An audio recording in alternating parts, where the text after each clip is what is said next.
Hello and welcome to the Digital Motorsports Porsche GT4 Cup race today on Apex Racing TV and on the iRacing Esports Network. My name is Sam Fitzpatrick and next to me in the commentary box is Dane Baird with Sam Kumo on the cameras tonight, and we're here at the glorious Silverstone track for round one of this championship. It's the first season, Dane, in the GT4 cars. It's a new car, of course, to iRacing. Will be a new car, I'm sure, to pretty much all of these drivers. And it's a really good challenge. I think it'll work well around this Silverstone circuit. Yeah, and it's a very different car to what the drivers were used to from last season. The TCR is obviously rear-wheel drive, being a GT car, and it handles similarly to a slower version of the Porsche Cup car, which is very tricky at Silverstone to get right, especially through some of the more challenging sections of circuit like Maggots and Beckett's. But I'm looking forward to the race today. Absolutely. So a little bit of a rundown of the type of racing that we're going to get today. We're going to have a couple of heats, 15 laps each, 30 drivers in each of the heats, and then we'll have a grand finale of each race, and that should be extremely good. Currently, we are in the qualifying session, so 8 minutes long is this qualifying session. These drivers have about 3 laps to complete. It's going to be a pretty long lap for these guys, about 2 minutes, so that's pretty much going to be the maximum they get anyway. And we are currently 3 minutes remaining in the qualifying session. You can see Brian McManus currently at the top of the standings, and Adrian Campfield in second place. We're currently focusing on Campfield. There is McManus as well. Both of these guys trying to improve on their lap times at the moment. Lewis Ward, Oliver Van Herk, and Sergey Graben rounding out the top 5. A little bit of a reminder of what we saw last week. We saw the Dempsey brothers, Peter and Keith, really being very impressive. But at the moment, I'm not sure if they have been able to make it today. So it's going to really give a good opportunity to all the other drivers to put one over them.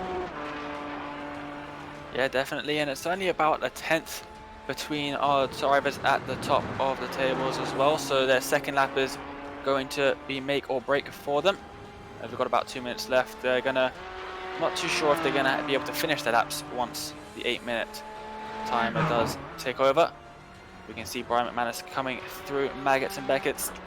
It's a very tricky part of the circuit. You can use a lot of the curb, but at your own risk. It unsettles the car a fair bit, and you're also risking a pretty hefty slowdown. I believe if you cut the course over at Maggots and Beckett, you're going to get a lovely old 3-second slowdown, which is going to really lose you a lot of positions down this fairly long hanger straight as well. So on board with Lewis Ward. How has Ward's lap been so far? No purple sectors for him. Van Herk set a purple first sector actually quite recently, as I think Campfield has gone to the top. 11.3. Hussein moves up into third place, so that's a strong lap from him. These drivers getting quicker on this second lap. The tyres getting into that operating window. It do take a while to warm up. What can Lewis Ward do though? It's a consistent lap for him at the moment. He might move up a couple of places, and he does move up into third position. Then Ward, a few tenths of a second slower than the top guys. In fact, actually, there's a big gulf between Campfield and Oscar Mangan, a driver who we've become very familiar with in the World GT Championship. I'm sure all you esports viewers and Apex Racing TV viewers will be familiar with Mangan. There he is. He's actually trying to improve as well. This will be his last lap because you can see we've only got 25 seconds left, and in fact, he will barely get this lap in, will the Irishman. But as long as this has been an improvement, so far he's set a few green sectors. This is looking very good for a potential pole position. Yeah, we'll see him come through club corner now. About 10 seconds remaining. He's going to cut it very close. Is Oscar Mang obviously doing pretty well, as you said, in the World GT Championship the last few rounds. And with 2 seconds left, he does get a pole position, and that's a 2-minute 10.5. Oh, Right at wow. the death. That's a very impressive lap time, that one. That's absolutely remarkable, considering how close the championship was in the TCR. Mangan, a comfortable distance ahead. We don't usually see that distance in this championship in qualifying. There it is, 7/10 of a second, and then it's another 7/10 of a second back to Lewis Ward. So it's Mangan, Campfield, Ward, McManus, Hussein, Van Herk, Then it's Valentinus, David Maguire there in 8th place, Sergey Graben 9th, and Wayne Douglas in 10th. There's Harry McGovern, Robert Moore. This is the Heat 1 race, of course. And yeah, the rest of the drivers will go through for you now as we are just gridding up. Can be a tricky start here. It's quite wide, these first few corners, but there's a plenty of opportunity to make up some moves in those couple of hairpins, Dane. You're definitely into towards the loop. That's also a very good opportunity, and also into turn 3, right at the start of the race. Turn 1 and 2 is going to be interesting. Well, should I say turns? But because that's obviously a pretty fast complex of corners. I'm not sure if it'll be flat out on the first lap. They're obviously going to have cold tires and whatnot. But into turn 3 is going to be heavy braking zone, the first one of the lap, and that's where I'm expecting to see drivers trying to make up those positions at the start of the race. And we can see it's going to be a standing start, so the drivers near the back of the field, and in a huge field we have got today. Fantastic tonight. Fantastic job from the organisers. They really do a fantastic work with this. So it's 53 drivers taking the start. It's absolutely fantastic. This round 1 of the Digital Motorsports Championship. First season in the GT4 cars. And we're about to get underway then. Oscar Mangan from the front row of the grid. Here we are then. Who is going to get the best launch from the line? We've already got a car jumping the start and accelerating past everyone, but meanwhile, Oscar Mangan gets away from pole position. Adrian Campfield in 2nd place. McManus gets up into 3rd, so good start for a couple of drivers on the even side of the grid. Mangan pulling away straight away, and I think that's a spin for Campfield, losing it on the cold tyres, and plenty of drivers have done the same thing, and that's plenty of contact drivers losing their wheels. And dare I say, we might even need a safety car because that was almost a complete roadblock. The cold tyres really catching the drivers up through that high strain first corner. Having to carry so much speed around those first few corners, and it's taken out plenty of drivers. Hussein was also involved in that, the second car who I think we were focusing on, but Mangan sprinting away right now. He's got a 1.3 second gap in the lead. Yeah, and that would have caught out McManus as well. He probably would have had to slow down to try and avoid the car of Hussein as well. That's given Mangan a fairly, and having said that, it's like he might have made a mistake into Brooklands there, because McManus is right back on the back of him as they come down towards the National Straight. Here's David Maguire up into 4th position. He's got a train of cars behind him, and they're going to maybe have a look at some moves in towards Copse Corner on the first lap. I wouldn't personally be going for a move there under cold tyres. Maguire goes defensive to the inside. He's not letting anyone pass through there. Yeah, that was a good defence. It's not a long run down into Magnus and Beckett, and once you do get there, not a whole lot of opportunity on the brakes. So Markin Kovas hangs on to that place, but you can see quite a train of cars forming up behind these drivers. You're absolutely right. Earlier on, Mangan seemingly making a mistake down at Brooklands and Luffield, which really put the rest of the drivers nice and close to him, but he still has the lead. Up 23 places, by the way, it's Ian Malone. 24 places. Oh, as Maguire gets the slowdown, you were talking about the exact thing earlier on, Dane. It's so easy to do through Maggots and Beckett, and on the opening lap, it's going to be a massive penalty. It's an extra slow down that you get. And of course, everyone bunched up. You're about to lose plenty of track position. We've got another driver as well, very slow on the outside. I think that was McGovern, who was letting past a few drivers, and he served his slowdown pretty late as well. So that's already catching out drivers, and with these pretty tricky to manoeuvre cars that they do understeer quite a bit, do these machines, are very easy to pick up that slip. Yeah, there's barely any downforce on these GT4 cars, and it really doesn't help overtaking at Silverstone either. Best chance is probably into Brooklands after the long Wellington Straight. Langley Straight is probably doable, but it's very difficult unless you get a good run. Here's Graben in 6th position, going side by side with Douglas. I think Douglas might have just made a move up into 5th position there as they come back around the loop and onto the Wellington Straight. I think the number 50 driver is definitely going to try and make a move here. Not a lot of draft for the drivers in the Porsche GT4. Doesn't know which way to go. He chooses the outside line, and it looks like he's going to have to stick back, maybe try and get a cut back on Douglas in front of him. Yeah, I think Douglas recently making that move, so good work from him to get ahead of Gabon. Henderman just behind them. There's Kundalis and Yamantis as well. And Maguire as well in that top 10 place. But Mangan's been able to pull away out and lead by way up to 1.3 seconds now is the gap. We've got plenty of drivers as well in the pits. A few drivers already coming to the pits as we've got side by side through Copse Corner, the old turn one, of course, still the turn one on the national circuit. And that was Kundalis then gaining a place right there. Oh, sorry, grabbing, apologies, yeah, Kundalis getting past Hentman up into 7th place and grabbing, getting past Douglas as well, who's run wide through Magnus and Beckett and leads him a sitting duck into Chapel as well, and probably hurting his momentum as well as we head on to the Hangar Straight for the second time. This is the Digital Motorsports Championship, sponsored of course by Porsche Centre Dublin.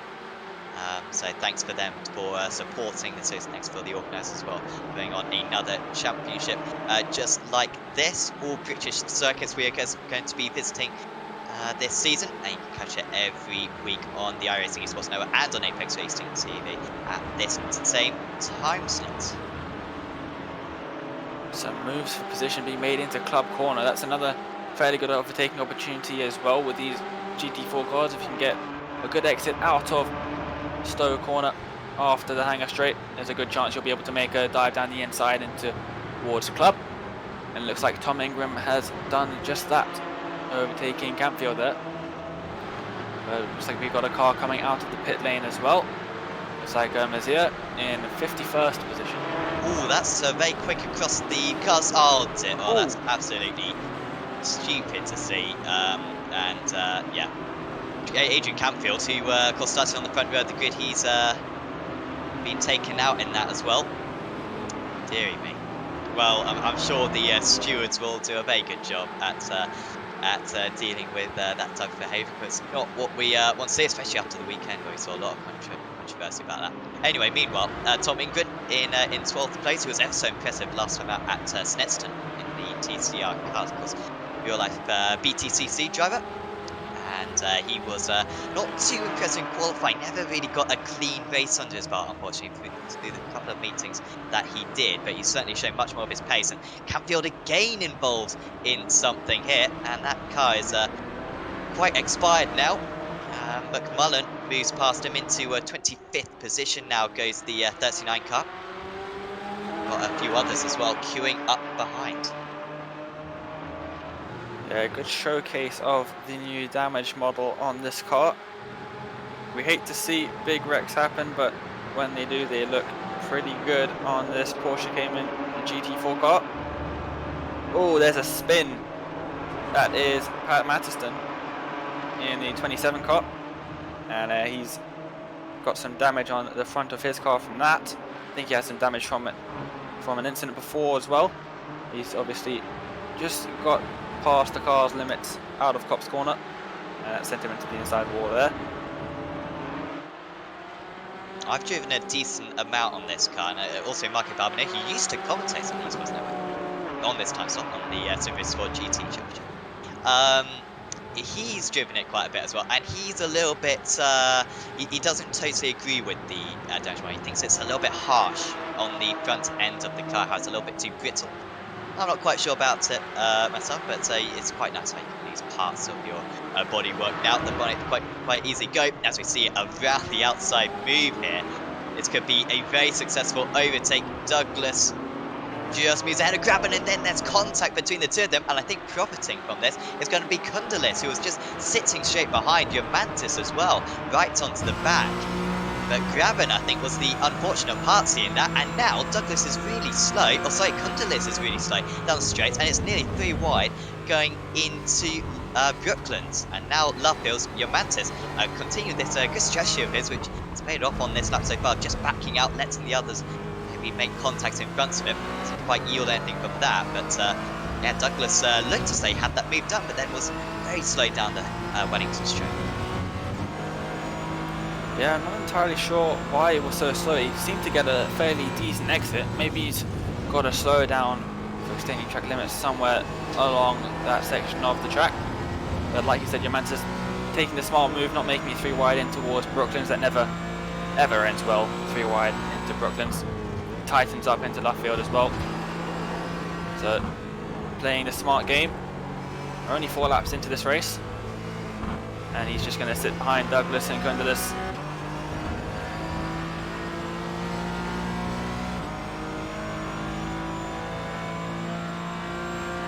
might have a chance into Vale, perhaps. But the slipstream effect decently powerful as he's deep on the brakes there. Yeah, Mantis drives it in, and he just had to change his line slightly to avoid the car ahead. This is the pretty close battle. McManus and Ward are pretty close further up, as Slow on the inside now is Kundalis, who maybe getting up a slowdown, or perhaps he's going to lose out to Maguire, seemingly, although Maguire just backs out of that one. So disappointing for Kundalis right there. He looked as though he's going to be up into 5th place. Yeah, just under a lap ago. Instead, he's dropped down. By the way, it is just 2 races in this race today. I think I got that wrong earlier on. I believe the top 20 from this race will be reversed, and then we'll have a race 2 as well, which will be another 15 laps, I believe. So you won't be within that top 20, so you can currently see Dowling in 20th place, who is a very competitive driver. We've learned that from the TCR class. Nearly won a race, I believe, in the last round of the championship at Snetterton. He would currently be on pole position, so keep an eye out for who's in that 20th place, as Tom Ingram has dropped down. He was doing very well earlier, but he's down to 24th. There he is, and he hasn't got much of that car remaining.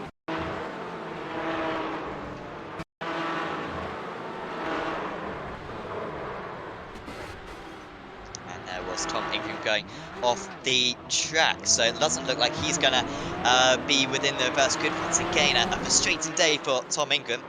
What could have been for him, but he's certainly shown on iRacing to have plenty of potential. It's only a matter of time till we see him fighting for a race win. Out in the lead though, Oscar Mangan, 5 seconds clear. No, Mangan's quick.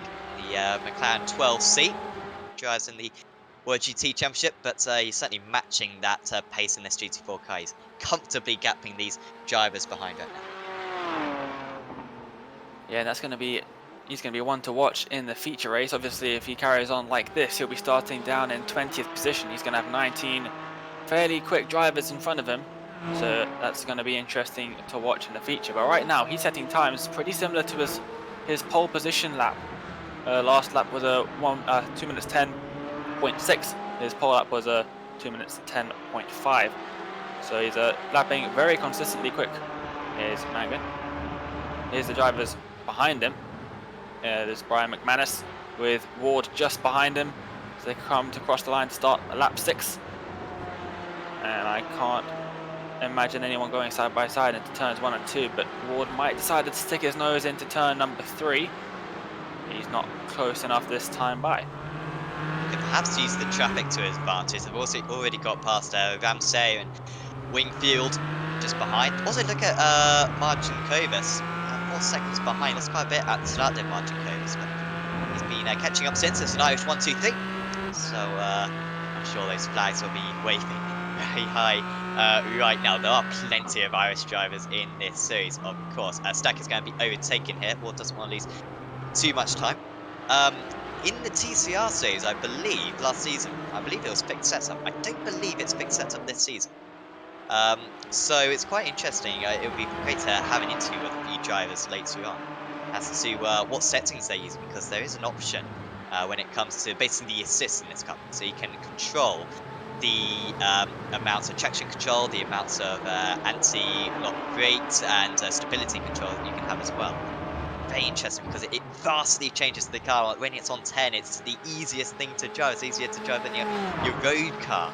And yet when you put it on 0, all of a sudden it becomes very tricky indeed. So it'd be great to hear from the drivers. As we've also got the classes up on screen. So you've got Pro, and then you got Pro in the blue, and also the other class in the oh sorry, it's just the blacks I believe aren't assigned to a class, as Ward might go up into 2nd place here around the outside at Stowe, and McManus may have to give this one in. Here he goes. Ward might have the overtake for the next corner, but instead Ward has to just stay behind. Yeah, he did pretty well. Did McManus to hold that around the outside of Stowe, and he had the better line into club corner. So good defending by McManus. Ward just has to bide his time and maybe go for another move into Brooklands. I don't think he's going to be close enough to get a move done at turn 3. It's a pretty difficult way to get past the driver in front of you. And they've not got too many cars close behind them either. All of those cars you're seeing there are lapped. Oh, here we go. Here's a bit of a scrap going on. This is Rory O'Shea in the middle of this. Side by side through turn number 1 and side by side through turn number 2 as well. I believe that the car on the far left hand side might be lapped. It's Jess Martin who was at the front. It looks like McCann is going to do a nice move on him here. Around the outside through the first hairpin and on the inside for the second hairpin. However, getting a better run out now is Jess Martin. This is the battle for 11th place. They're 7.5 seconds off Ronan Henderman further up. I think McCann's actually going to have this one covered in Bethany. It's going to be Martin who's going to be under pressure once again. And Neil Murray, who is a little bit of a space. Murray's not a little bit further up. You know, Neil Murray is a very competitive driver, only up 2 places from his start position, which is a few less than some of the drivers around him, and he's staying in 13th place. By the way, apologies, it is a fixed setup series, this. So they are maintaining that fixed setup from last season. So everyone's driving the same car. So taking down to driver talent out here, which is good to see. And Willie Pigeon as well, who is up an astonishing amount of places. 28 places is the car number 29. And he might be up a few more places. There's a move into Maggots and Beckett's. That was sublime right there from Neil Murray to get past Jess Martins. He was a little bit offsettled by that. Just tries to get back into the groove of things. Yeah, and there's a car cutting Chapel as well. Not too sure who that is. That looks like Willie Pigeon. I think he's pretty lucky to get away with that one and not get a slowdown. The track limits at Chapel are very strict. You can just sort of touch the grass, it seems sometimes, and you'll get a slowdown penalty. As Mangan once again flying on that last lap. That's one man not lacking in talent. Even with the fixed setup, he is out miles ahead in the lead of this race.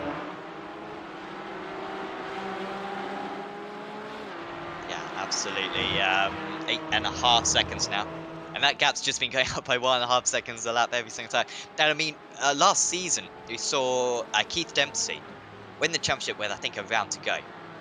It was very impressive from him. He was pushed by one of the Cooper brothers, Jason Cooper, perhaps, who really pushed him very hard that season. But neither of them had the domination of what Oscar Mangan has at the moment. Maybe he's put a few more hours into this car, because new for pretty much all the drivers. We only finished the TCR series last week, so there hasn't been much of a turnaround for these guys to get up to pace in this car. Maybe Mangan with a bit of existing knowledge of it, certainly helping him out right now. He's sprinting away halfway through this race 1 of the day. And you can see how spread out the field is. We've got Kundalis top of the amateur drivers at the moment, with Grabman and Henderman rounding out the top of the podium in that category.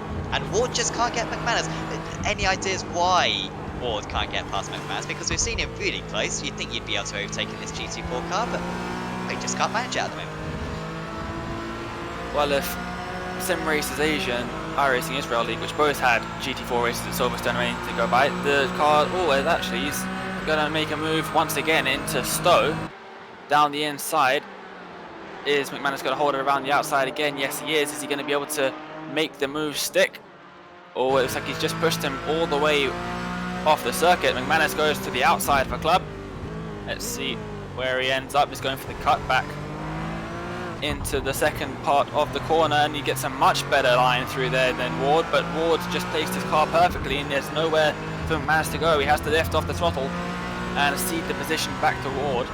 So Ward is just ahead now, but you can see how close McManus is into turns 1 and 2.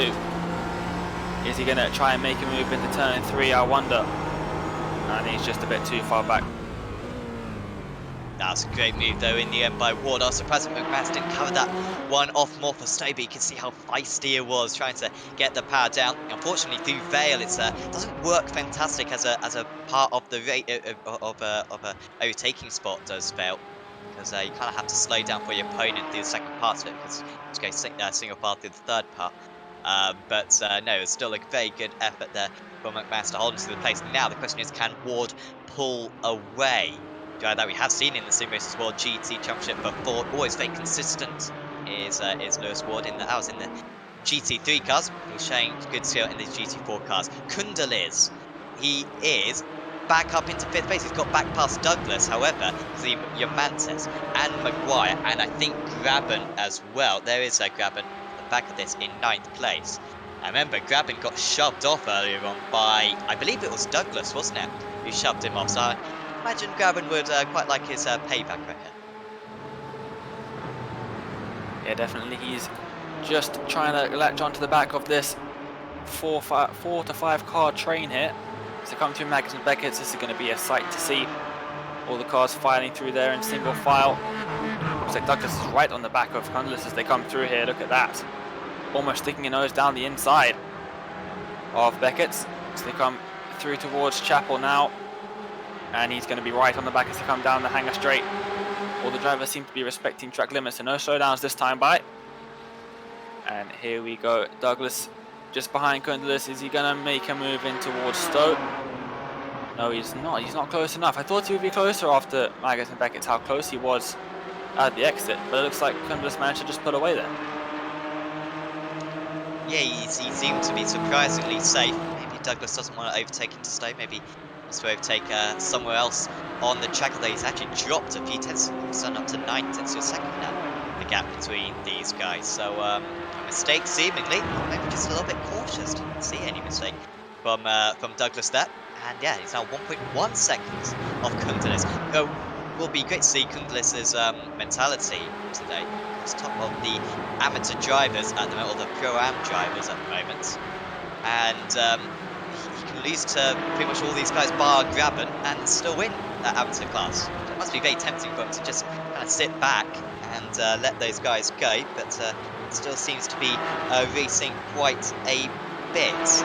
As we go back to this battle with Murray, who recently got past McCann a few laps ago. Martin is still with these drivers, and O'Shea and Pigeon, Stevens, Hussein. You can see Hussein back up there after a poor start, as Martin moving back past McCann right there in 12th place.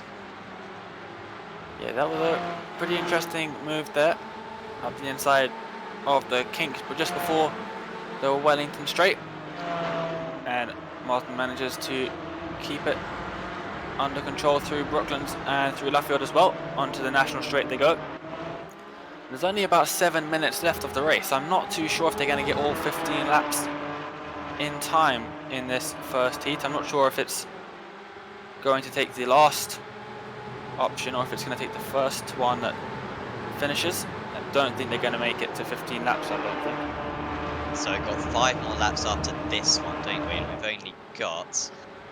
oh, my screen. Oh, no. Oh, wait, no. We have got the overlay. 8 minutes to go. So we will miss out on... Well, actually, where is... No, we'll miss out on 1 lap. Miss out on 1 lap at least. Won't quite make it. Meanwhile, Yamantis. And has he been overtaken here by Maguire? He has been overtaken by Maguire. Into 7th place now, as McManus just picking up an off track a little bit further up, but doesn't seem to be any worries for him. But yeah, Maguire up into 7th. Graben needs to get past Yamantis straight away, who is up 15 places. Yamantis, you wouldn't guess it. He's been at the front since pretty much the start. And a little bit of a reminder about the start that we had to this race. It was absolutely crazy through this very corner. Lots of drivers on cold tyres spinning out of the race and getting collected by the drivers behind as well. A lot of contact caused, hence why I've got so many drivers in the pits and why some of the drivers who we'd expect to see at the front aren't at the front at the moment. Maguire getting back past, oh sorry, still defending from Yamantis. He's having to hold on to that place at the moment, and yeah, it's costing them bits of time for the Fury driver. Yeah, you can see the drivers just ahead, pulling away just a little bit. And also interesting to note how far ahead Mangan is. Oh, the contact with was that a back marker? It was, I think that was Ramsay. He was making contact. Graben moves past Maguire, and Maguire drops back down into 9th place.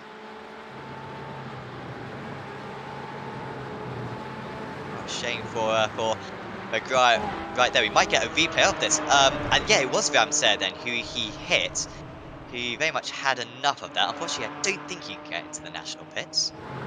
And even if you do, there's not going to be anyone waiting for. In fact, you can go down the national pit, so that's something that we look. And he's just come straight back out. So there is Ramsey. I'm sure that was a fun journey for him. And he picks up some donuts or something. But he's gone through the national pits. Did not know you could do that. Interesting way of getting out of people's way, that one. I've never seen anyone do that. It looks like he's also just cut through maggots as well, which is a bit interesting. I wonder if he's got some steering damage to that car as Mangan sets the fastest lap of the race. That's faster than his qualifying time. Here's a battle as well. This is Moore and Hopley. This is Andrew Hopley going down the inside with Moore just behind him, or just alongside him actually, as Moore is once again ahead of him as they come onto the national straight. That's Hopley on the left and Moore on the right, and Moore manages to get that move done in time for Copse Corner, which is pretty impressive to hold it around the outside of Luffield. And oh, there's a back marker ahead of them now. Oh no, it's not. That's Naylor in 33rd position. And Naylor's going to be done here. Looked to be fine coming out of Copse, but then just very slow and just squeaking past. Sure, he could have handed a donut to a rival right there. Hopley moves up into 34th place. Of course, one of the leading members, I think, of the Sim Racers World community. I mentioned Sim Racers World a lot, but it's a really nice championship. And he does a fantastic job with that. Andrew, of course, unfortunately getting involved in that first lap collision, hence why he's so far down. I'm sure he's going to be very good in this GT4 car. He has driven it in other series, of course. So we're down into 4.5 minutes to go. Mangan will get in the next lap and one more. So we are going to be able to do 14 laps. We're only going to be one short. And this is a much longer race than we're used to be honest. I think the last season we were having significantly shorter heat ones, at least. I think it's a new plan this season to extend them a little bit. And we're very glad that that is the case, because it's been a very entertaining race so far. By the way, accusations already from other competitors. Jordan Kelly mentioning scrutineering about Oscar Mangan. He's broken the rules. I can assure you he has not. And seeing that it is a fixed setup series, there's no question. It's not to do with the car. It is to do with him. He's just got this thing absolutely hitched around the Silverstone circuit. Yeah, he's absolutely flying in Mangan. Let's see what the next lap time is. 2 minute 10.8. That's just 3/10 slower than his qualifying pole position lap time. You can see just how fast he has been throughout this race. And we got Ward in second place with an 11.2. That's 4/10 slower just on that lap. And interestingly, I was looking at the track map just a few moments ago when Mangan was exiting Chapel onto the Hangar Straight. Ward in second place was just entering Maggots. So that's a bit of a real-world representation of that gap. Oh, here we've got Pigeon, and it looks like Hussein making a move up into Club, and it looks like Stevens is going to try and hold it around the outside of Pigeon. Still holding it around the outside. Looks like he's made that one stick. Oh, who's that? That's Murray. Just sticking it up the inside of Pigeon into Club, and now Pigeon's coming back at him. Almost 3 wide as they come into turn 1 and 2. Still side by side through turns 1 and 2. This is Niall Murray now. And has he just lost his wing mirror? I think he did. Rip that wing mirror. Dearie me. Well, he won't be able to see anymore. Behind him. Hopefully he's got the virtual mirror on. So, yeah, Pigeon drops down to 16th place. He lost a few places right there, and that's the second time that Pigeon's lost a few places in one corner. It's been so close, this battle, honestly. All the way along, it's been quite tricky to keep up with it all, because overtakes has been so common, and just drivers overtaking someone, and then that driver comes straight back again. So that's really been the story of this race. Mood's never done, and this Mood isn't done either, because McGovern versus Bree, Rabbit as well, who was very impressive in the TCR cars. Quite up there at the moment in the in this Porsche GT4, possibly GT4 cars. Hopefully coming quite soon. The BMW M4. McGovern and Breen absolutely side by side. Breen will have the advantage here, but McGovern has got a good run. Now this could be a very risky move. Here he goes around the outside. You'll have the inside for the second part, but that was smart from McGovern, to be fair. However, it absolutely kills his momentum. And Rabbit actually, meanwhile, I think actually losing a bit of time behind there. He's now 5 seconds behind this battle.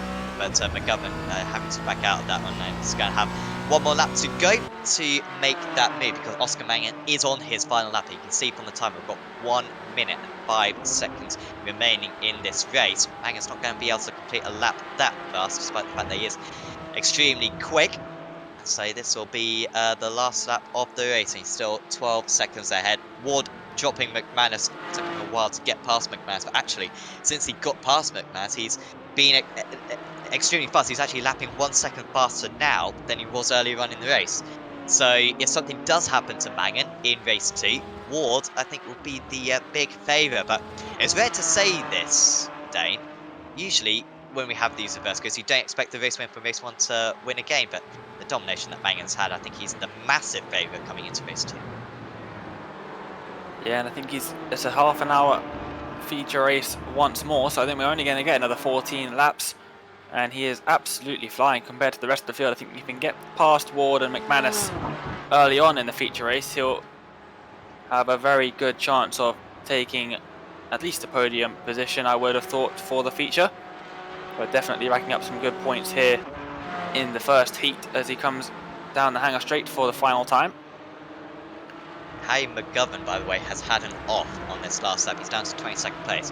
The reason why that's important, I'm sure Harry is disappointed with that. He'll be more disappointed with the fact that that's not going to be a reverse good pole. He was fighting, I believe, for 19th, 20th place.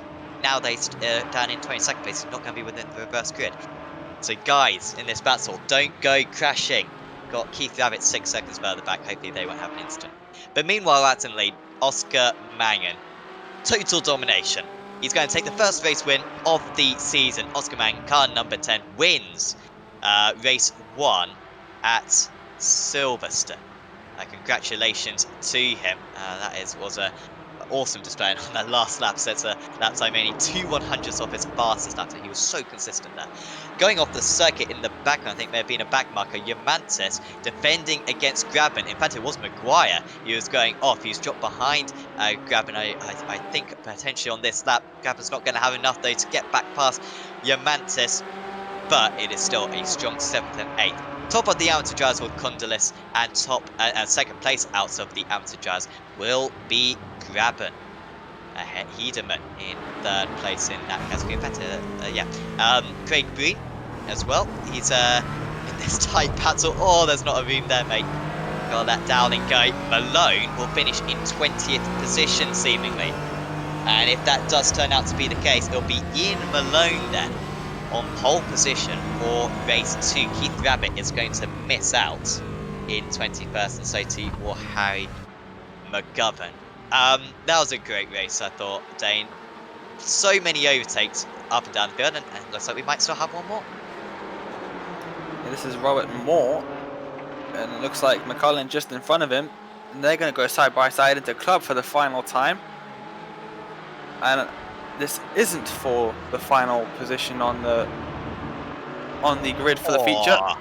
Ooh, bit of bumping between the two of them. Who's that? That's McCarthy just behind McCullin. Then McCullin closes the door because only the top 30 are going into the feature, I believe. Yeah, I'm not quite. Yeah, I think so.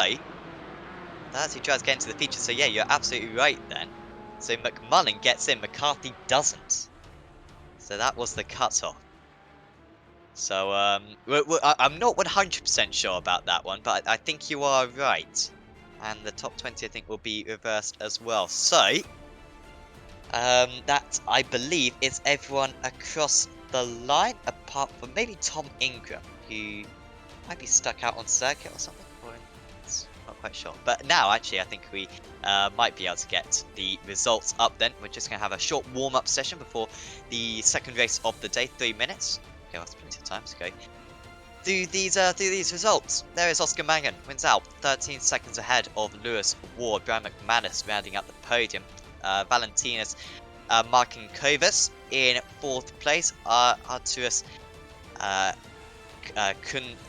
Kundalis finishes top of the amateur drivers in fifth. There was Wayne Douglas, Argius, Yomantis, Sergey Graben, Ronan Hedeman, Jess Martin, Peter McCann, Navid Hussein, who started up in fifth place. Good recovery from Hussein after an early spin and a lot of contact. Neil Murray was in 13th place. Carl Stevens in 14th. Willie Pigeon seemed to have an entertaining race up there in 15th. Rory O'Shea 16th. Adam Dowling in 17th. And Craig Breen in 18th. Then it was Ian Malone. Keith Rabbit then will be the final driver. So someone must have got disqualified or something. Harry McGovern was in 21st in the end. There's Andre Pateau. David Maguire, did he get relegated or something? Maybe a post-haste penalty. Thomas Series was in 24th. There was Mark Birney, Diamad Toomey, Yao Monterrey, and Pasquale De Lucia in 28th. Then it was Robert Moore, Damien McMullen, Michael McCarthy, Evan Naylor, Robert Barable, Andrew Hopley, Pat Masterson, Dennis Melchert, Tony Stack, Brad O'Neans in 38th. A few of these drivers one lap down as well. And in 39th was Adrian Campion, who started on the front row of the grid, but spun straight away. Then was Liam Atkins, James Wingfield, Paolo Breme, Tom Ingram, who had a really good start to the race. He was like on the edge of the top 10. Then was Ewan Murray, Nathan Healy, Simon Ramsayer, Paul Mazier, Evan Walsh, Kieran Lewis, Oliver Van Herk, David Collier, Alex Denning, Barrow Hodgson, and not Jack Canane. We won't get into that mess, but safe to say we could quite easily embarrass Jack, but we are good people and we will not do that. So seemingly a Joe getting disqualified then from the top 20, so it's mixed up the order a little bit. What do you think the judges will be thinking at this point? We don't usually see the heat races, but they have this short 3-minute warm-up. What would you be doing in this situation, Dane? Would you be going back out on circuit, practicing a little bit? Where would your head be right now? I would be practicing my starts in the pit lane. That's definitely Smart. where I would be, because this car, not sure if the people watching might know, but this car has no clutch. So standing starts in this car are a definite trade to be mastered in this car. Many times in week 13 in the Michelin Pilot Series, did drivers jump the start by holding down what they thought was the clutch, revving the engine, and ending up just going off in a straight line into the person in front of them. And that happened many times. That's definitely where I would be right now. Smart thing to see, absolutely.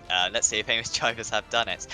Keith Rabbit then, after finishing 20th place in race 1, he starts on pole position. Ian Malone in second, then it's Craig Breen, Adam Dowling, Rory O'Shea, Willie Pigeon, Carl Stevens, Niall Murray, Navid Hussein, watch out for him from 9th actually, Peter McCann in 10th, then it's Jess Martin, Ronan Henderman in 12th, then it's Sergey Graben, Argius Yomantis, Wayne Douglas, Arturus Kundalis, Valentinas Marchenko, Brian McManus, Lewis Ward, and Oscar Mangan.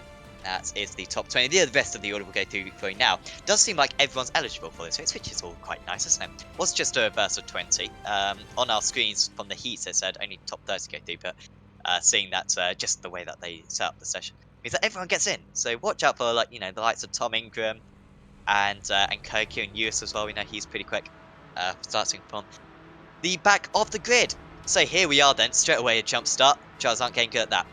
Off the line we launch then for race 2 of the season. What a start that is from the driver in 4th position. We might already have a change for the lead. Craig O'Brien and Roy O'Shea with a very nice start right away, and Craig Breen does move into the lead. O'Shea couldn't quite make that one stick, but O'Brien very nicely done from there. No spins, it seems, from the majority of the order. However, we've got a couple of drivers off. That is Rory O'Shea after a fantastic launch, and also Yomantis, who was starting up into the top 10. I was hoping good things from Yomantis in this race because he was quick in race 1, but it hasn't turned out that way in this race 2. Chopping and changing, a bit of contact as well further down with the red car. Once again, O'Shea getting involved in a lot of mess, and we've got a couple of spinners further back, 4 wide, and that's never going to work going onto the Wellington straight. We might well see a few drivers round. We have got a few drivers round. Atkins involved in that one, I think. Moore and Mortero and Graham, I think, all getting involved in that.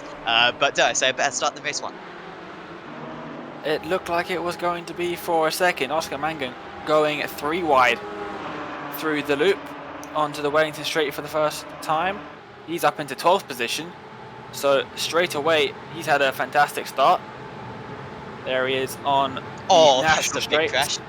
Barrable. I mean, that's a huge incident for him. There he is. It's impressive to hit that wall. Oh, we got another one off. What's gone on there? And And another. another one. As Alan Partridge would say. Sergey Graben off the track as well, and Dave Collier. Dearing me. I don't know what were they thinking for that part of the track. Woodcut's not usually much of a tricky corner. Brad Aiden Neans maybe one of the drivers who went off. Also got Thomas Serials and Pasquale De Lucia as well off the track. Oh, there's a driver off going onto the hangar straight. So just lots, not the crash that we saw at turn 1 this time, but loads of other kind of proxy crashes later on. Mangan to the outside of Hedeman. This has been an awesome first lap and great driving from Mangan to avoid all the crashes in front of him. And just gets his car on the inside. Nicely done, past him. Oh, and then we got a car in the wall. And that's Kundalis.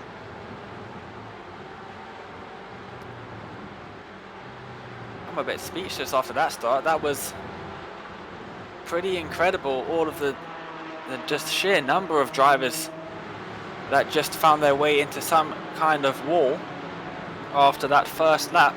That was utter carnage. I think you might have jinxed it a bit there, Sam, saying it was a start better than the heat race. Commentator cursed the entire field, it seemed. Wow, that is quite powerful, I must say. And I mean, turn 1 was better, but yeah, the rest of it wasn't as good. Carl Stevens, he's done well. McManus, though, even better. He's up into 6th places. McManus actually gone up as many places as Mangan, both up 12 places. Maguire is up 13 places. I think he didn't even get within the reverse grid. We've got a driver around though. That is Niall Murray. Fortunately for him, he has actually recovered that one pretty well. A nice 360 for him. Turn 3 Motorsports, who were so good at this track at Silverstone National for the penultimate round of the championship last season. Absolutely dominated. Doesn't seem like Turn 3 have that domination though in this car. Still seemingly trying to learn a little bit from it. As plenty of a couple of real life drivers as well in that team. Now Murray, oh, that was slithering down the inside. Dare I say, he might even have a slowdown from that. That was ever so close past Birney right there. That was definitely so close to a Code Brown moment there. As we see Yamantas after his lap 1 turn 3 incident, where he went off the circuit, is up at the 14th after losing out some positions, and just behind him, a second down the road, is Kundalis as he makes a move, sticks his nose down the inside of Birney, but not this time. But yeah, just behind him, his old buddy from Heat 1, Kundalis, is looking to close onto this gap. Yeah, there's Pateau as well, who didn't see too much earlier on. Further up, Mangan gets him past McCann. And he's now only 1 car behind McManus, who also gains a couple of places on that lap. See how McManus was superb in defence earlier on from Ward, who just doesn't seem to be in this battle. I guess Ward got caught up in something. Started between McManus and Mangan. So Mangan carrying so much more speed as well into the hairpin. He was very feisty in defence in race 1. I think he will fancy keeping Mangan behind him for as long as possible. But these are pretty long races that we're taking part in today. 14 laps we are expecting from this one, despite the fact that it says 20, depending as well on the inside. Looks like Martin Kovas might be able to go around the outside, and Maguire will have the inside for Brooklands. He gets absolutely run off the circuit, but he can still do something with that. Does leave room, to be fair. Does the 24 car through Brooklands. Usually it's the car on the outside who gets the better run, but on this one I think it's Martin Kovas. He just had this short line and manages to pull ahead through Woodcuts. Maguire is pulling to the inside. That's partly to try and make a move, and he manages to make that one stick quite nicely. Is he going to have the exit? Martin Kovas is not going to have the exit, because it is Jess Martin around the outside, and Martin's going to pull out on that one. Oh, still side by side into Beckett, so I'm not too sure that was intentional. I think Maguire might have just slowed down Martinez just behind, or just in front of Jess Martin in the 36 car. Meanwhile, Oscar Mangan making a move on McManus in towards Stowe. And McManus has made a mockery of that entry into Stowe. And Oscar Mangan moves up into 4th position, just 5 seconds behind the leader of this race, with about 11 laps to go, Sam.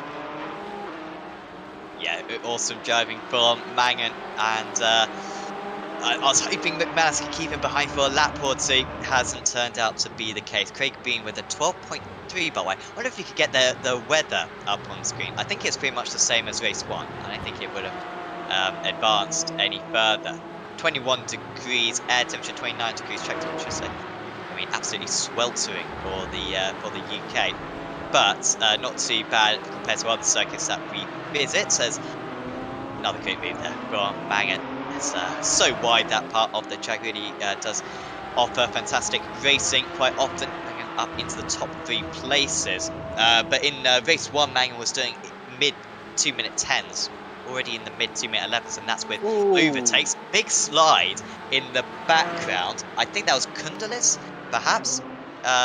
Really getting a slide on. Now, also Dowling catching up to McManus, who almost is moving backwards now at this point. Yeah, after the pretty impressive Heat 1 performance, McManus not faring too well in the feature. You see Adam Dowling in this number 11 car, trying to close the gap down the National Straight. I think it might have even been... Oh, Murray has got past Jess Martin for 10th position, further back down the field. Oh, who's that? Oh, it's Murray. He's a lap down. It's already spun it, I think, there. So spun it out another corner. Apologies, that was another Murray. Deary me, there's too many of them. Many Murrays. Many Murrays. Ewan Murray, I think, was that one. Whereas we have got Neil Murray in 10th place, who did also spin earlier on in the race. Hence my confusion.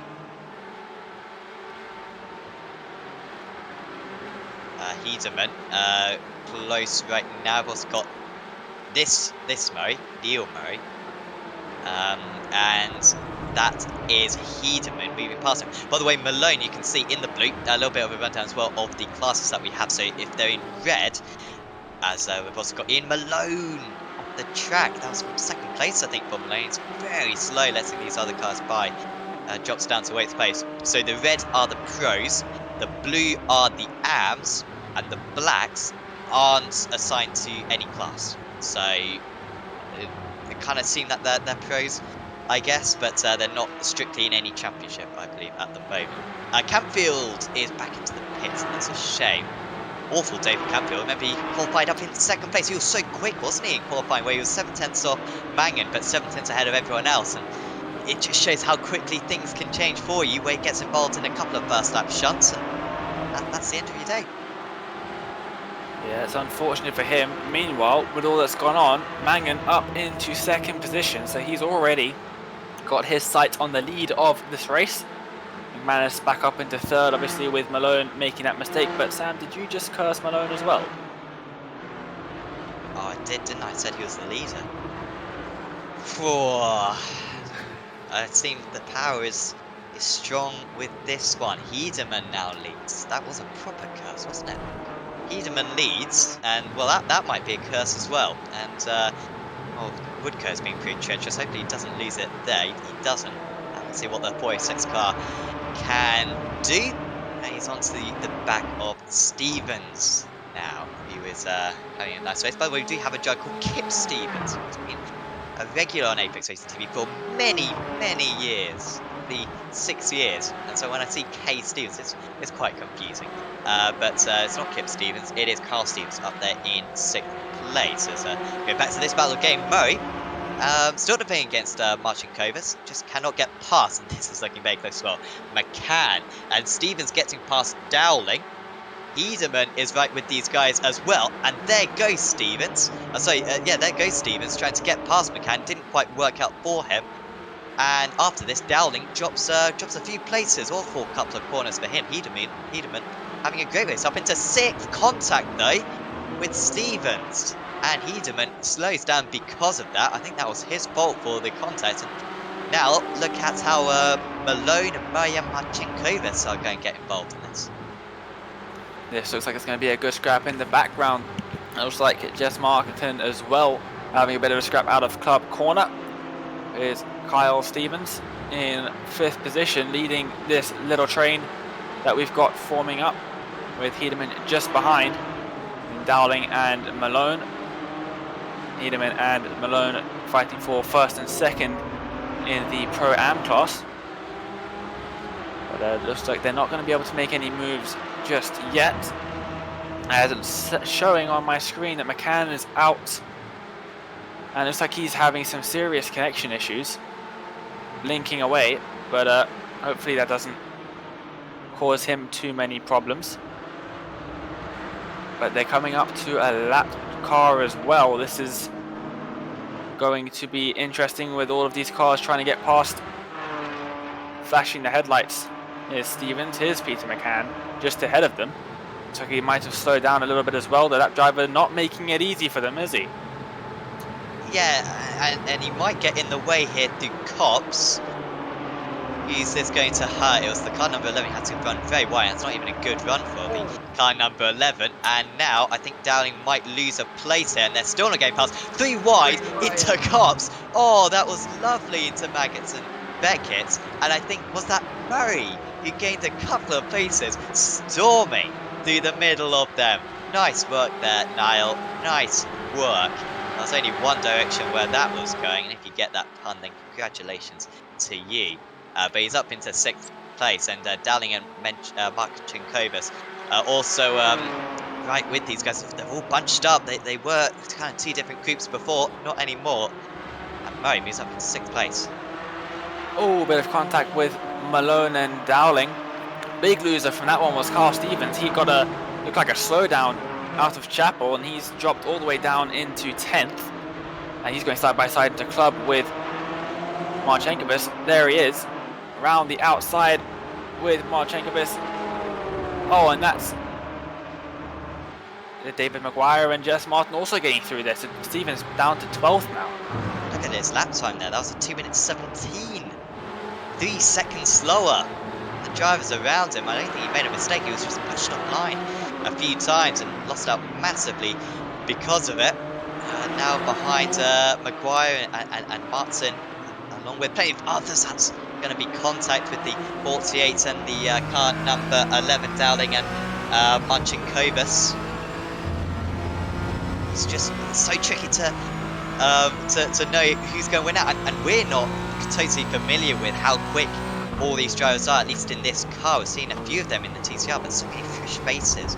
It's really tricky to tell kind of who's got a pace advantage on who, and there's so many overtakes and then being re-overtaken just a few corners later. It's absolutely frantic action. We are in for an incredible season here in the Digital Motorsports Championship, sponsored of course by Porsche Centre Dublin.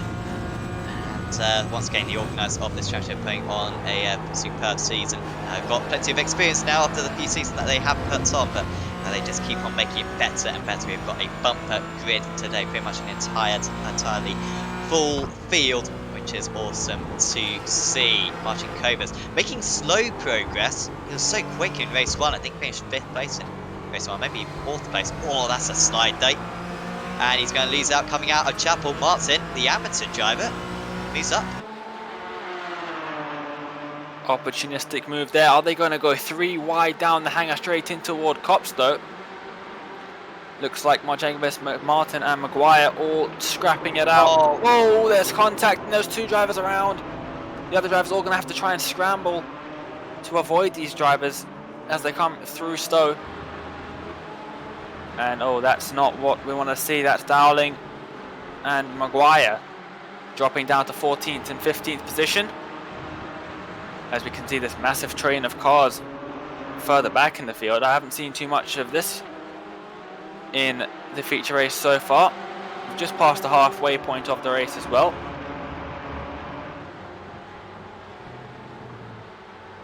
job back from one battle, and he seemed to hitch a ride on with another.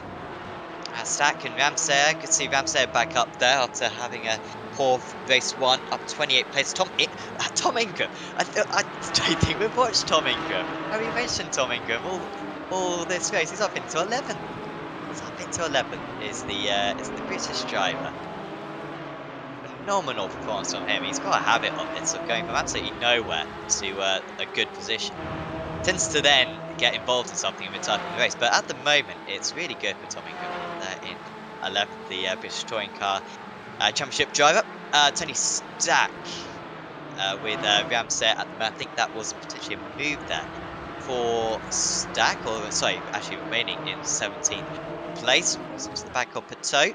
And of course, Maguire recently joining this battle as well.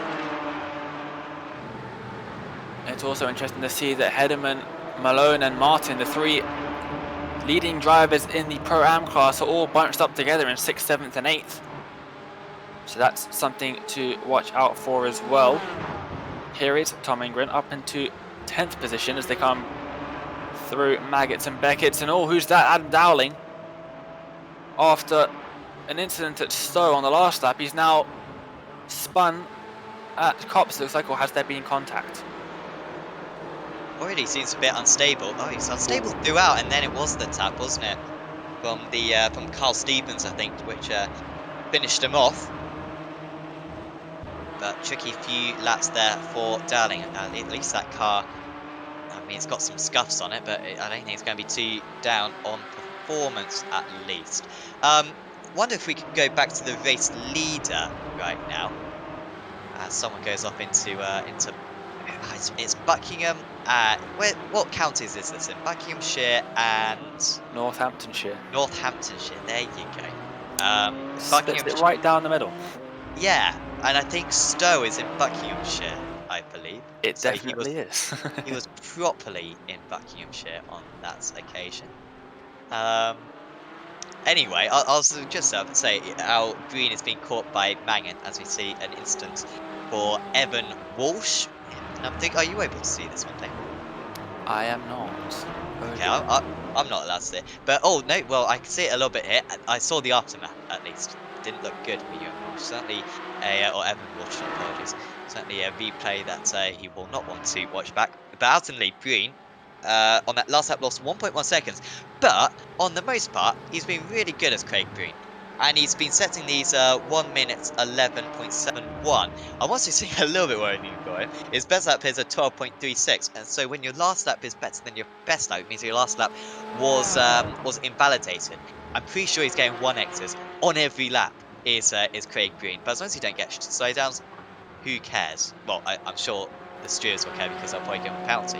But besides that, who cares? Green is still leading, and Mangan is catching by, about a second a lap. Was the fastest lap of the race there for Mangan at 10.6, and we learnt from race one how consistent the Irishman can be. And you can also see McManus trying to come with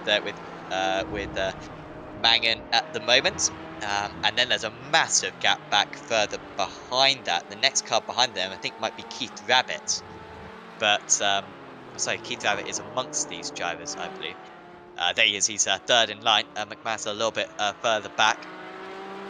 And another massive gap back to McCann in fourth position. But no, Breen's doing really well. Considering how dominant Mangan was in race one, it's taking him a while. He's only going to have a couple of laps to overtake. Yeah, definitely. There's only 10 minutes left, so I think we might just get 15 laps. No, we're going to get 14 again, aren't we? Yeah. It looks like, because we just started lap number 10. But about 1.6 seconds between Mangan and Breen. Like you said, Breen doing a pretty fantastic job holding back Oscar Mangan, who, considering his dominant performance in Heat 1, I really did expect him to be catching at quite a rapid pace, but not seeming to be his race in the feature. Breen, out of nowhere, after starting, I think it was 4th on the grid, managing to hold off the Heat 1 winner. Yeah, it's a great start for Breen, wasn't it? He got the lead straight away. It's a great start for both drivers, actually, on the second row of the grid. The other driver who it was, I can't remember who it was, but they straight away got involved in something just a few moments later, so it was all a bit irrelevant, but Breen kept it very further back there. Neil Murray up into sixth place, so that move for Murray at Magnus and Beckett, that was really important because it got him ahead of a couple of cars. Since then he's been able to pull away. It was a risky move, where he went through the middle of two cars.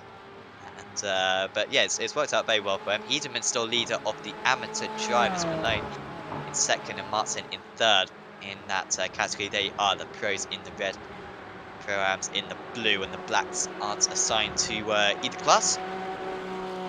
And also, Stevens just dropping behind Kundalis. He has had a couple of spins, I believe, so far as Kundalis, so dropping back into 11th place. But just behind Murray, you got Malone, and then you got Martin Marchenkovas, and also Ingram. And Ingram is much faster than these guys. Ingram matching the race leader on that last lap. So, dare I say, he should be past these guys quite swiftly. Yeah, but we've seen it can be difficult to pass at Silverstone in these cars. Like I was saying earlier, they seem to not produce too much draft in a straight line to aid overtaking, but they seem to cause enough dirty air to hinder you through maggots and beckets, which is very frustrating for when you're the driver behind. Here's Tom Ingram with Marchenkovas just in front of him, and Marchenkovas defending into turn number 3. They're going side by side around there. And now Ingram will have the inside line into the loop. Oh, and there's a bit of contact. And that sent Marchenkovas into a spin. He's only lost one position, but he's lost a heap load of time. I'm not too sure who I would blame for that one. It looks like Ingram kind of held his line on the inside.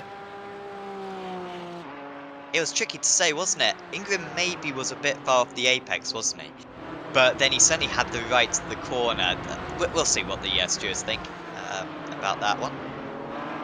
But, I think there will be post-race stewarding from the organisers, who will sort out that. But Ingram, well, he gains the place at least, up into 9th. Now he's got Malone and Martin next. Actually, Malone having a bit of a poor lap. What was Malone's last lap? So he did 13.06. Martin with a 12.06. Ingram with an 11.86. So much faster. Here comes the Team Mad car. I could see Team Mad being represented out here today, because very much a staple of the BSR leagues of old, and of course the Apex Racing League Championship as well. Oh, Ingram's lost it, dearie me. Well, that's a bit of a curse, and we usually lose the front end in this car, but for Ingram, it was the rear end which went first. Yeah, and I think I'm going to have to make a compilation of all the times you've cursed people in this race, Sam. I think you're definitely ending up in your own video for this one, I'm afraid. As we can see, Martin did get past Malone, looks like into Stowe, while all of that was happening, and into Club. Just Martin is ahead. Who's out off the circuit? That looks like a lap driver of O'Neill's. But here we see Mangan has finally caught up to Craig Breen in first position. Let's see how long it's going to take to get past. If he does get past, it's only 2 and a bit laps to go. Let's see, the lap driver looks like he's got right out of the way.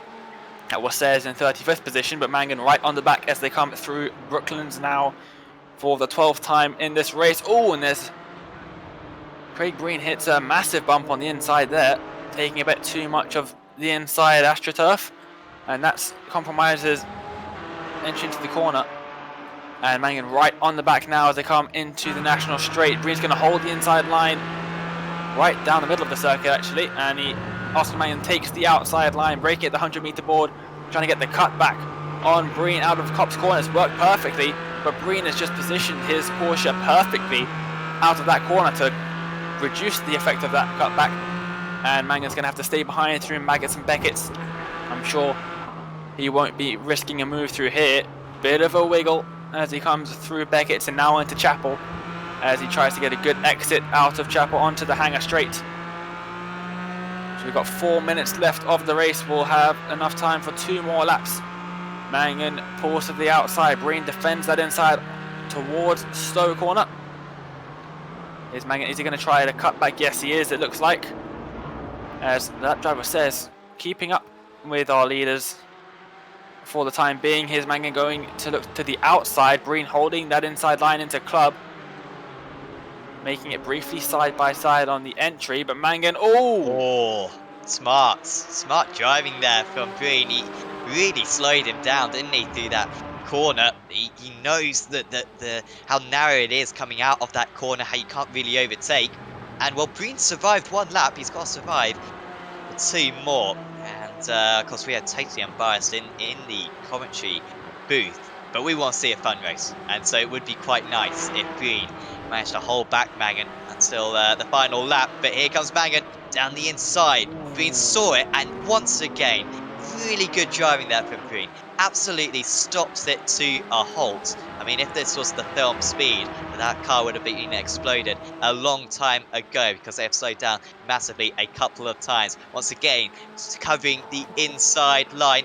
Mangan will go to the outside through Luffield, oh sorry, through Brooklands. Will try to get the inside for Luffield. And every time he goes for a move, Breen is just learning. He's learning where to go fast, where to go slow. Oh, as he's offline here. Got to get to the inside of the circuit to cover off the move through Woodcut. At the Met, Mangan doesn't seem to have the pace to go around the outside of any of these corners. He's going to be almost alongside into Cops. Might have to track extend, if anything, to get ahead. He gets on the power much earlier than his rival. But Breen has it covered again. Puts his car in the middle of the straight. He can't overtake into here. And Stowe corner will be the next overtaking chance. Stowe. So you continue. Stowe is the next overtaking chance for Mangan. Looks like he's got a much better exit out of Chapel than Breen this time. Breen defending that inside line once again. Mangan's going to have to go around the long way. Still just behind Breen as they come into Stowe corner. He's going to hold back slightly. Is he going for the cutback again? No, he's just not completely missed that apex actually. I think he was set on going around the outside. Oh, and there's almost tries to go down the inside. Breen shuts the door a bit late. Mangan has to hold his line and switch to the outside. And once again, no move as we come on to the final lap of the race. Breen has done an absolutely fantastic job over the last few laps. Mangan caught up about half a tenth on that last lap. But as we've seen, the gap is barely even a car length as they come into turn 3. Is Mangan going to make a move? He's forced to the outside. Breen placing his car perfectly so far. He's going to have to switch to the inside again. Mangan goes to try and get the cut back out of the loop. And it's not enough once again. Breen still has the better exit onto the Wellington Straight as they come down towards Brooklands. He's not giving this one up, is he, Breen? Absolutely brilliant defensive driving. Mangan with the dummy into Brooklands, but it wasn't there. Tried to do a Vettel on Bottas from a couple of years ago, but it wasn't happening right there. Number 10 lining this one up. Cop's corner, he's come close a couple of times, but you feel like it's going to be Stowe where his best opportunity is. Can Breen hold off through Woodcote? He covers the inside line again. I think Mangan was thinking about the dummy, but it wasn't going to happen. And the outside line, he have to run off the circuit again. It's not happening for him. So, for the last time, they go through one of the best parts of all of motorsports. Maggots, Beckett, and Chapel. And it will be the hangar straight, and then Stowe. You can see how Ceres is just watching this one from behind. He might get involved as well if Mangan sees him in his mirrors. Will be very off-putting, I'm sure, to the front runners. Breen versus Mangan then. Onto the hangar straight, 1.5 tenths of a second. This is for a double for Mangan to start off this Digital Motorsports Championship in the perfect fashion. He goes for the dummy, but Breen covers it off again, as he has done so in every corner for the past couple of laps. He pulls a meagre gap, but it might be the gap which will just see him to the race win. Here comes Mangan, there's no way through. Breen deep on the brakes. He's just about got it stopped, but he's going to be very slow through this corner. He stops it on the apex. There's no way through for Mangan, and it is going to be Craig Breen who takes a brilliant race victory at Silverstone. Race 2 goes to him, and boy, did he deserve that one. Mangan, good effort in second place. McManus will finish in third. Further back, Martin will hold off Hedeman for the amateur class win. Congratulations to him, and Malone as well in 8th place, the top 3 in that category, all very close by the end. Willie Pigeon as well could get a couple of top 15s here, could Pigeon, and he's just ahead of Stack in that Irish liveried car. Pigeon holds on for 13th place, but what a finish that was. That defensive driving from Green, that was some of the best defense I think I've ever seen, I must say. And against Mangan, who was so much quicker, he was so dominant today. A great effort. That was fantastic defense, and this is DeLucia trying to overtake Ward, who had a very disappointing race after doing so well in the first heat, having to settle for 21st. You can see how damaged that Porsche is as they cross the line there. And very unfortunate for Ward. At one point, he was sitting in dead last. He was even behind Jack Canane. And that is low down. Safe to say, Jack Canane never beats anyone. No, good driving there from Ward to get back up. Honestly, the mistake that Jack made earlier on, dearie me, he might be watching along. So he won't be too mean. But dearie me. Sergey Graben, he was very prominent in race 1. He's going to be the last driver to cross the line, but there he is, Craig Breen. Race win for him. He's going to be far from the points highest scorer today, but with a 18th place in race 1 and a first place in race 2, he'll probably only be about maybe 5th or 6th in the standings. But that was still absolutely epic from Green to take the race win then in this feature race today, as I believe we might be able to get up the results. And here we are, Craig Breen wins out 0.2 of a second ahead of Oscar Mangan. That was pretty much the largest gap they had for the final 3 laps of the race. By McManus, very good day for him, only 2 seconds by another lap, and trust me, he would have been onto the back of those guys in third. And now Mai was in fourth. With a great move as well. Mike actually got past McCann, I think, in the late stages as well. Really good race from Murray. Congratulations to him. Jess Martin was top of the amateur drivers with Vernon Henderman and Ian Malone in second and third in that category. Valentinas Marcinkovas was in 9th, and Des Melchertz in 10th. Good drive from Melchertz, who I don't remember talking about. He was up 26 places, so he was absolutely nowhere, and then he was very much somewhere. Then it was Carl Stevens, Pat Masterson, Willie Pigeon, Tony Stack, Tom Ingram. Just fell back a little bit at the end of Ingram. Once again, he can't seem to have a completely clean race. So getting involved in a couple of things there. Simon Ramsay was in 16th place. There's Andre Pateau and Adam Dowling in 18th. There's Arturus Kundalis, he had a spin earlier.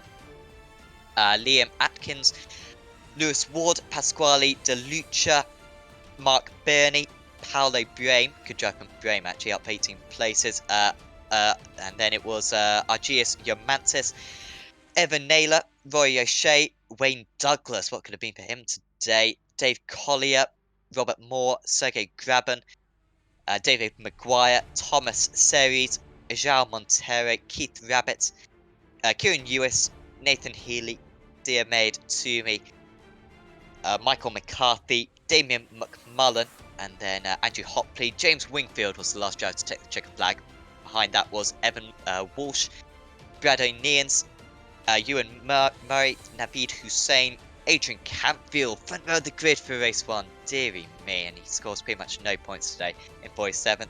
Harry McGovern was in 48th, and Robert Barrable was in 49th. Paul Mazaria, Barra Hodson, Oliver Van Herk, and Alex Denning didn't seem to take the start. Neither did Jack Canane in 54th. We should get some interviews with Giles. Hey, looking forward to it. Who are we going to have a chat with first? Well, we will have a chat with Craig Useless. Green first, who we rudely interrupt. Apologies, Craig. Um, but usually we go through chronological order with these interviews, but we've got to go to the end of that race. What a defensive drive. With 3 laps to go, did you think you could win? Because it looked like Oscar was on a charge today. And no, I didn't. To be honest with you, I really can't get onto the thing. I nearly said I hate the thing, but I really just can't seem to get used to it. I missed the, and what added to insult to injury then was for some unknown reason I missed the qualifying.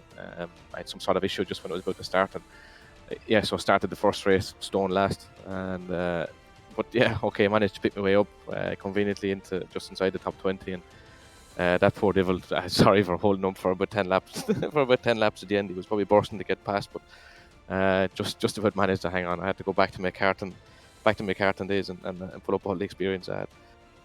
Absolutely, and we're just seeing a replay as well in slow motion. About your side, there was nothing slow motion about it. Though, from third place on the grid straight away into the lead. How difficult would you say are the starts in this car, and how good was that start as well in that race too? Yeah, and again, I forgot to practice the start. I've been doing a lot of rally stuff on the simulator this week, and I hadn't really been doing a whole lot of driving in this. So, um, it was only when the grids were loading up for the first race that it dawned on me that I didn't even practice it. So, but they're a lot more simpler than the TCR. You go full throttle and let go of the brake, and it's just whoever has the best reactions get the good start. So it's a little bit less complicated than the TCR. And what attracted you to taking part this season? I mean, how did you get involved in the championship? What else to do? Unfortunately. But yeah, no, obviously, Niall and the guys at Digital Motorsports have been very kind to me, and we've got into a bit of a collaboration together. And obviously, this runs off the back of everything. So it was a bit of fun to start with the whole TCR thing. But slowly but surely, I'm getting sucked into it, and definitely enjoying it. Keeps me sharp. Albeit it's not a physical car. It does keep my mind dialed into speed and judging braking points and things like that. And obviously the wheels are so far advanced now that you do get quite a good sensation through the wheels. So but it's just more than anything, it's just a bit of fun and keeps the brain occupied. Definitely, and going into this season as well, strong race, strong first round for you. Have you got any goals for this season? Maybe, I mean, now you have got a race win. Maybe get a certain number of race wins, or maybe even going for the championship. Have you got any goals you've got?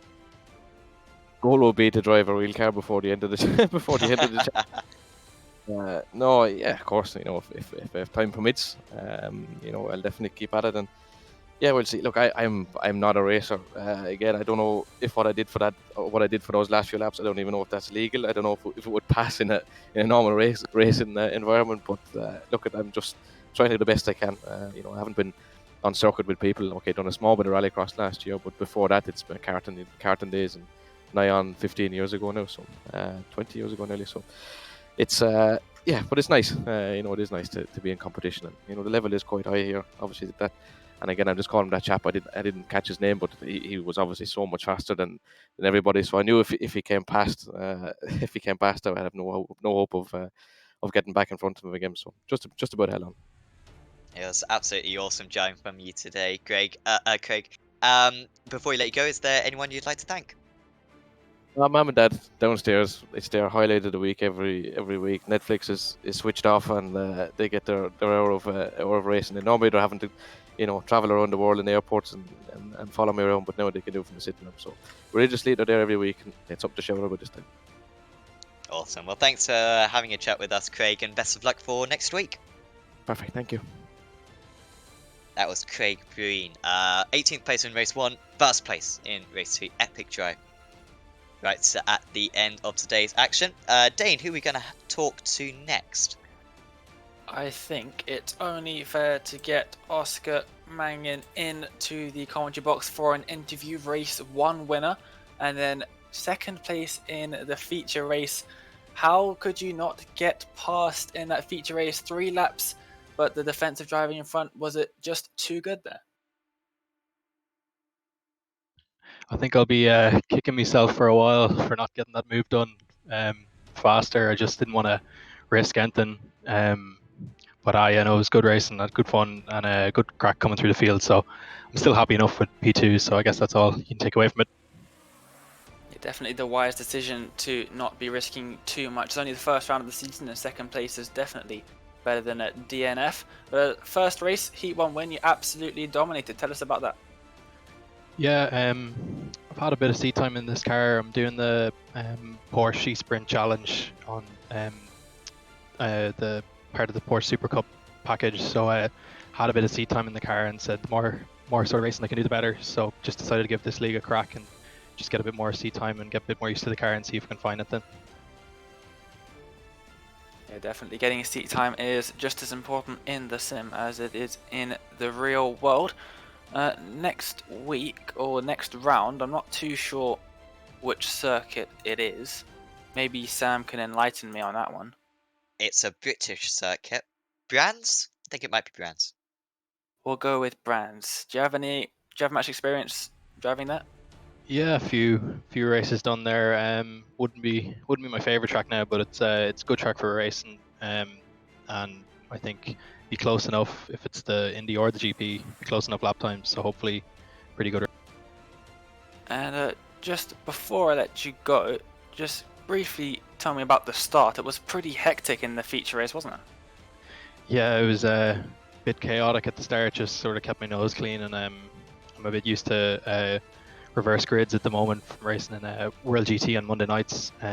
But I know it was a bit messy, but for the first few corners. But just stay out of trouble. Don't take too many risks, especially with the cold tires, and just got pretty up to speed pretty quickly and got out of all that mess. But yeah, it was decent enough. Alright, thank you so much for joining us in the commentary box. Before we let you go, is there anyone you want to give a shout out to? Mainly just Digital Motorsports and Niall for running everything, and yourselves for broadcasting. Great show. I presume I'll have to watch it back, but yeah, that's Well, thank you very much. That was Oscar Mangan, a Heat 1 race winner, and the feature race came second place as well. Thanks for joining us. cheers. Thank you. So next up, we're going to have a chat with, I believe, the driver who scored the second most amount of points today. And that is Brian McManus. Congratulations, Brian. Couple of podiums for you today. Must feel quite happy with that. Lads, thanks. Really enjoyed the two races, and it was a good comeback from the TCR Championship. I didn't do too well in that. In race 1, we saw a fantastic battle for second place pretty much throughout the event. Just talk us through that, because he held that position for a while, but then once your rival got past you, just seemed to start pulling away a bit. Yeah, Lewis was far quicker than me. He seems to have more experience in the car than I do, so just kind of held him up every lap and just kept him behind me. So eventually he got around the out, or he went around the inside of me, and I tried to come back into the chicane at him, but just didn't get enough speed out. It was a good battle. And then race 2, one of the most important things about that race 2 was your start. Everything seemed to be going on around you throughout that first lap, but you just seemed to go through the middle of it. How was it from your perspective? Yeah, it was very clean tonight, and I had a good few teammates that were a bit kind to me as well, so happy with that. And how have you found the fixed setup in this car? I mean, have you got much experience in this car? How have you found how drivable it's been? I haven't driven it too much. I was doing some testing in Donington last week, and yeah, just have to be really smooth with the car. You can't throw it into corners, and you just need to wait for the tires to hit the temp. Awesome. Well, congratulations today, Brian. Absolutely fantastic couple of results. Is there anyone you'd like to give a shout out to before we say goodbye? Yeah, just shout out to the lads at Digital Motorsports and my team, VRA Racing. Awesome. Well, thanks for having a chat with us, Brian, and hope to see you back next week. Thanks, lads. That was Brian McManus chatting with us there. And next up, I think we're going to have quite a special interview. It's going to be Tom Ingram in with the commentary booth with us. Yes, let's get him up in here. Tom Ingram. Maybe a bit of a disappointing couple of races for you. Doing pretty well up into 10th place at one point, and then ending up only finishing down in 15th. Yeah, I mean, that second race, it was actually really good fun. I've just been watching the replay back. 43rd I started and got up into the top 10 and then just got caught up in dramas. So it was a lot going on. The first lap was was crazy with cars going left, right, and centre. But it was disappointing, obviously, not to get the result. We ended up with a little bit of contact, which dropped us outside the top 10. But I'm very, very new to the whole sim racing world, so I'm learning huge amounts every single time I'm racing. Well, that's fantastic to hear. You did do pretty well. Now that I look back, you gained 28 positions overall in that feature race, so congratulations for Thank you. that. And next week, the series is heading to Donington Park. I'm sure you've got lots of real-world experience over there, but do you have any sim experience? I don't. No, very, very new to it, as I say. So yeah, plenty of real world experience. I've had many race wins there in reality, if you want to call it that, over the years. So this will be my first real time racing there in the virtual world. But I think we can see today that actually with these cars, the racing's really good, and obviously I couldn't see too much of what was going on ahead with Craig, but from what you guys have been saying and watching some of the replays back, it sounded like it was a great battle. So if today's anything to go by, I think we can really look forward to Donington. Definitely, and with your multiple race wins in the real world, hopefully you'll be able to translate that into some success next week as well. I do hope so. Well, that's fantastic to hear. And before we let you go, Tom, from the commentary box, would you like to give anyone a shout out?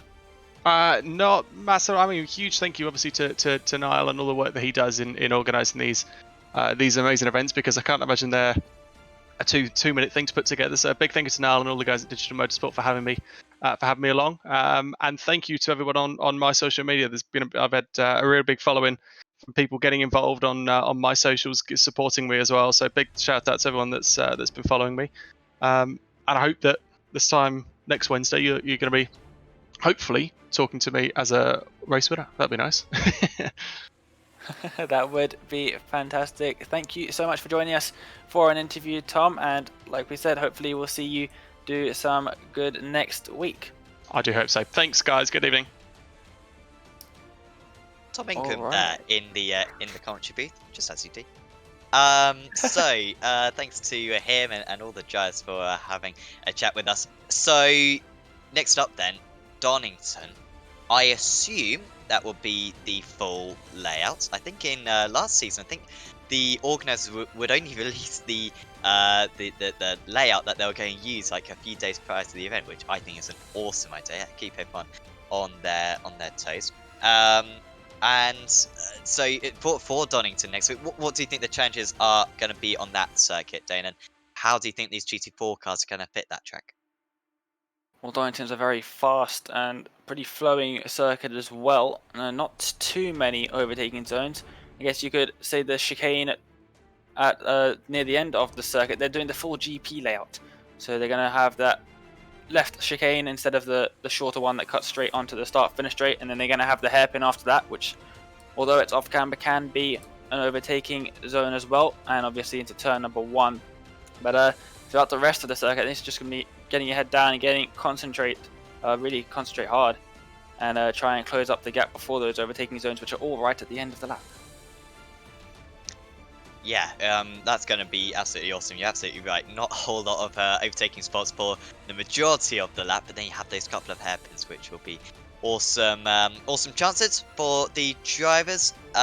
Cannot wait for that one. I think that's going to be absolutely fantastic. I think we've got a good championship on our hands. We might yet see some new drivers as well back for next week as well. But undoubtedly, guy who's going to be taking the momentum from this opening round of the Digital Motorsports Championship is going to be Oscar Mangan, a first and a second.